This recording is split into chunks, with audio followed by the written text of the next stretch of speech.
না না, এভাবে আপনি আমাকে জোর করবেন না। আপনার কথার অবস্থাতে আমার ভীষণ কষ্ট হয়। জোরে করছি না শরীরে আমার নকল স্ত্রীর পরিচয়ে আমার কাছ থেকে আমার সংসার ও সন্তানদের জন্য যে স্বার্থটা কপি করেছেন তার প্রত্যান স্বরূপ আজ আমি বিভাগ করতে শুরু করে কেন পারলে শরীরে আমি কি আপনার শোনাবার যোগ্যতা নেই? না না, অমন করে বলবেন না। আপনার মতো পুরুষকে স্বামী হিসেবে পাওয়া যে কোনো নারীর পরম সৌভাগ্য। আমি আপনার স্ত্রীর স্বীকৃতি নিয়ে 12টায় শেষ হয়নি, আমি শুধু আপনার 4 ঘন্টা পার করে দেবে। কাটিয়ে দিতে চাই। সোহিনী চরণ দিও আমারে, নিও না, নিও না ছড়ায় জীবন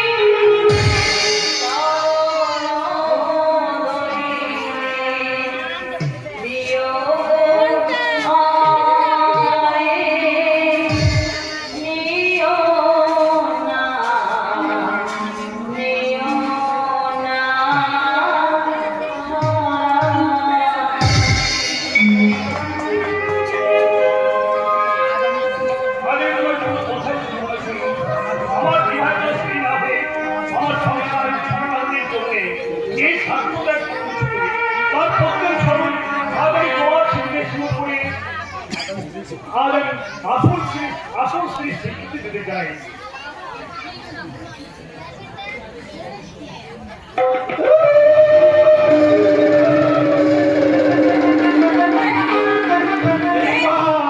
এখানে বিয়ে হচ্ছে অথচ কেউ থাকো বাজাচ্ছে না, উলুও দিচ্ছে না।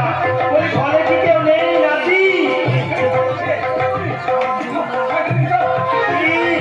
আমি কি বলতাম নাকি বিয়ে হচ্ছে অথচ কেউ থাক বাজাচ্ছে না, উলু দিচ্ছে না। তুই এ বিয়ে আমার বিয়ে নাকি?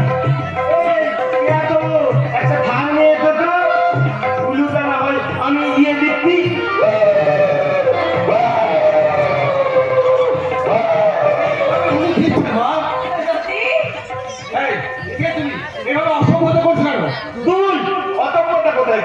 আমি তো উলু দিচ্ছি, এখানে বিয়ে হচ্ছে না। বিয়ে কে বিয়ে করছে বাবাজি? কে বিয়ে করছে গো? কাকে বিয়ে করছে? কোথায় কোথায় বিয়ে হচ্ছে? এই তো এখানে এলা এলা। আর তুমি কেমন একটা ফাঁকো বানাতে পারো? এটা পাগলামি করা যায় না। বলো বলো কে তুমি? আমি তো তোমাদের জামাই গো। জামাই? হ্যাঁ, মানে ঠাকুর দাদার ভাই। ওরে ভাই, কি ঝামেলা বলো দিদি? এবার দাদার তোদের বৌদি ঝগড়া করে বৌদি বাড়ি থেকে পালিয়ে গেল। এবার আমার বৃত্তি না মানে নতুন দিদিমণি দাদার তোদের ঝগড়া করলো, দাদাই ঘর থেকে পালিয়ে গেল। এই দাদাকে ঘুরতেই তো আমার এখানে আটা উমা এটি দেখি অবাক কাণ্ড। ছোগলা চুগলিতে বিয়ে হয় দেখেছি, এতে বুলো বলিতে বিয়ে।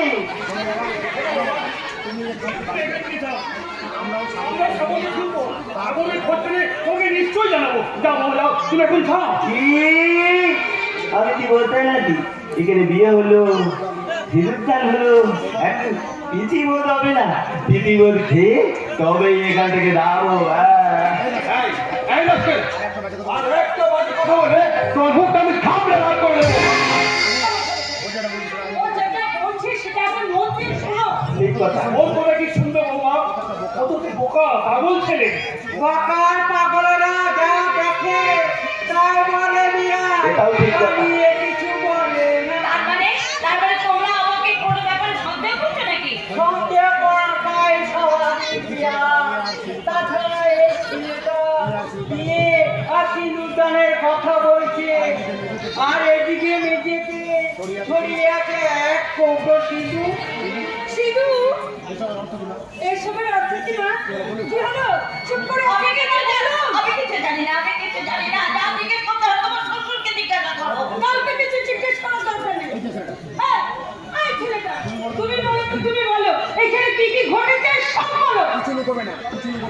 বলো কিচ্ছু লুকাবে না আর কিচ্ছু বাড়িয়ে বলবে না, যা সত্যি তাই বলবে। বলছি আমি এখানে এতে দেখি এই লোকটা না মানে মেটোমোটা এর হাত ধরে বলতে তুমি আমার নিজের বিয়ে পড়া ইত্যাদি না হয়েও এতদিন আমার সংসার ছেলে মেয়েদের জন্য তা করে তো তুমি আমার নিজের স্বামী না হয়েও এতদিন ইয়ে দিয়ে তো ঠিকই চলো তোমার ঠিকিতে বলিয়ে দিলাম ঠিকই এমনি বলে সিঁদুরটা এমনি বলে বলিয়ে দিল। আমি দিব তাড়াতাড়ি সিঁদুরের উপর সিঁদুর বলিয়ে দেবো, তাহলে কেউ থাকও বাজাবে না, উল্লুও দেবে না, আর বউ ভাতও হবে না। এ আমি কি শুনলাম বাবা, ওই ছেলেরা এসব কি বলে গেল? যাকে আমরা ছোট থেকে আমাদের গর্ভধারিণী মা বলে জেনে এসেছি সে কি তাহলে মিথ্যে বাবা, ও যা বলে গেল সম্পূর্ণ মিথ্যে। কোনোটাই মিথ্যে নয়। আমি অনেকবার লক্ষ্য করে দেখেছি, আপনারা যখন একা থাকেন তখন আপনি আজকে করে কথা বলেন। আমার মনে হয় বাবাজি ইনি তোমার সত্যিকারের মা নয়। কি বললেন? এবং এবং এটাও ঠিক, এতদিন পর তোমার বাবা ওনার স্মৃতিতে সিঁদুর পরিয়ে স্ত্রীর স্বীকৃতি দিলেন। কি বলছেন কি আপনি? আসলে উনি তোমার বাবার রক্ষিতা। একদম একদম তুমি আমার গায়ে হাত দিলে। এবার তোমার বাবাকে জিজ্ঞাসা করো বাবাজি, ওই ভদ্র মহিলা আসলে ওনার কে? আপনাদের ওই কুৎসিত প্রশ্নের যোগ্য উত্তর আপনারা এখন পেয়ে যাবেন। যে মাকে আমি ভগবতীর আসলে বসিয়েছি সে মা কখনো ময়লা হতে পারে না। আমার দেবতা সবার পিতার চরিত্রে কখনো কোনো কলঙ্ক লাগতে পারে না। আমি জানি তোমরা চন্দ্র সূর্যের মতোই পবিত্র, আর এও জানি তুমি আমার গর্ভধারিণী মা। তবু আমার এই শয়তান শ্বশুর আর এই শয়তান স্ত্রী সন্দেহের বীজ ঝেড়ে ফেলতে তোমরা আমার মাথায় হাত দিয়ে বলো তো যে ওদের কথাগুলো সব ভুল, সব মিথ্যা। আমি জানি আমার মাথায় হাত দিয়ে তোমরা কখনো মিথ্যা কথা বলতে পারবে না। বলো মা, বলো তুমি আমার মাথায় হাত দিয়ে বলো যে তুমি আমার গর্ভধারিণী মা।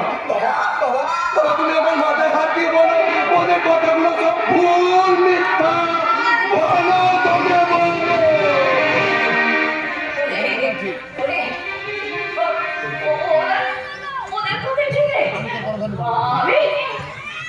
আমি তোর গর্ভধারিণী মা।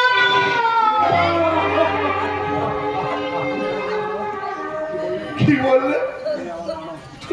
তুমি আমার মা নও?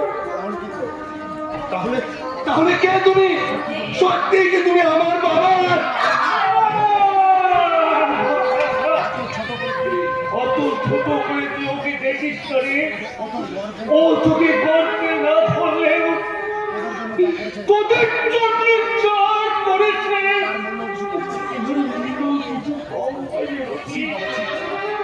ছি বাবা, ছি। তোমাদেরকে আমি অন্ধের মতো বিশ্বাস করতাম। তোমার মতো সৎ চরিত্রবান পিতার সন্তান বলে আমি নিজেকে গর্ব বোধ করতাম।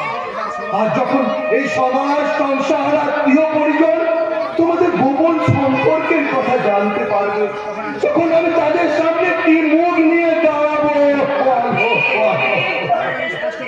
তোমাকে আমি স্পষ্ট করে বলে দিচ্ছি, এইসব মানুষের সঙ্গে তুমি থাকলে আমি কিন্তু কিছুতেই থাকবো না। শুধু তুই কিনে না, জামাই বাবা গিয়ে কি এসব খারাপ চরিত্রের মানুষগুলোর সাথে একসঙ্গে থাকতে পারবে? লোক লজ্জা বলে তো কথা আছে না। ওর লজ্জা বলে কিচ্ছু নেই। আর তা যদি থাকতো তাহলে চরিত্রহীন মানুষের সঙ্গে কিছুতে এক ঘরে থাকতে পারতো না, কিছুতেই না। আজই আমি এখান থেকে চলে যাবো। যেতে যদি হয় তাহলে ওরা যাবে, তুমি নও। হ্যাঁ, তোমরা আমাদের জন্য তোমরা অনেক কিছু করেছো, তাই তোমাদের কাছে হাত জোর করে বলছি, এই সমাজে আমার একটা মান সম্মান আছে, আর এই সম্মানটাকে যাতে নষ্ট না হয় তার জন্য তোমরা এই বাড়ি থেকে দূর হয়ে যাও।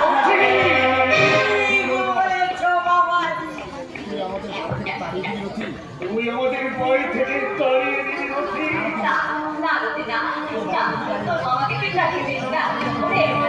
আমি যখন তোদের কেউ নই তখন আমি না হয়ে বাড়ি থেকে চলে যাবো, কিন্তু তোর বাবাকে থাকতে দে। আমি বেরোতে তোরে বলছি, আমি তোর পায়ে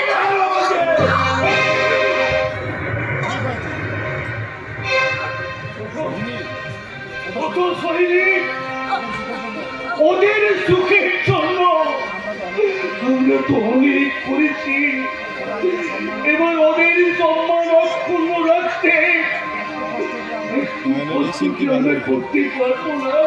তুমি কেউ করো এই শহীদ হয়তো তোদেরকে গর্বে ধরে, কিন্তু তোদের মা যখন তোদেরকে ছোট্ট রেখে মারা যায়, তখন এই মানুষটা যদি না থাকতো তাহলে হয়তো তোরা তিন ভাই বোনে এই পৃথিবীর আলো আমি দেখতে পেতিস না। বাবা আমি দেখতে পেতিস না। আর তোরা স্বার্থ করির মতো এই দেহের প্রতিদান অস্বীকার করলে আমি কখনো করবো না রে, আমি কখনো করবো না। তাই তো তোদের সবার অর্থ মাথায় তুলে নে, তোদের সম্মান রাখতে এই শহীদের হাত করে আমারই সাজানো সংসার ছেড়ে চিরদিনের মতো আমি এই বাড়ি ছেড়ে